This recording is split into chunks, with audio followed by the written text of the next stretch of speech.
ଭାତ ଫୁଟୁଛି ଉଷୁନା ଭାତ। ଘରକୁ ଆସିଛି ଖାସି ମାଂସ। ଉଷୁନା ଭାତ ସହିତ ଖାସି ମାଂସର ତରକାରୀ ଖିଆଯିବ। ମାଂସ ତରକାରୀ ପ୍ରସ୍ତୁତିରେ ଲାଗି ପଡ଼ିଲେଣି।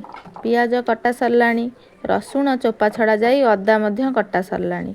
ଯାହା ଖାଲି ଗ୍ରାଇଣ୍ଡିଙ୍ଗ ହେବ। ମସଲା ବଟା ସରିଲା।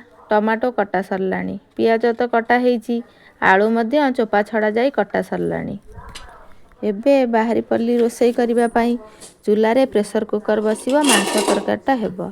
ତରକାରୀ ରନ୍ଧା ହେବା ପାଇଁ ଲୁଣ, ହଳଦୀ, ସୋରିଷ ତେଲ ଗୋଳା ଯାଇ ମାଂସ ମଧ୍ୟ ରେଡ଼ି।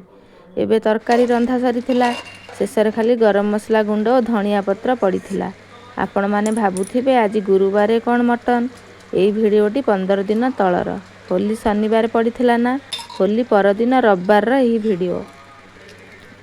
ଘରେ ଆମର ଅଳ୍ପ ତେଲ, ଅଳ୍ପ ମସଲା ଦିଆଯାଇ ପତଳା ଝୋଳର ତରକାରୀ ରନ୍ଧାଯାଇଥାଏ।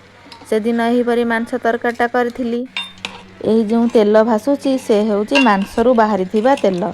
କୋରାପୁଟରେ ବହୁତ ଭଲ ଖାସି ମାଂସ ମିଳିଥାଏ। ତାପରେ ଆଉ କ'ଣ? ତାପରେ ସମସ୍ତଙ୍କ ପାଇଁ ବାଢ଼ି ଦେଇଥିଲି। ଆଜି ଖାଲି ଯାହା ଆପଣମାନଙ୍କ ସହିତ ସେୟାର କରୁଛି।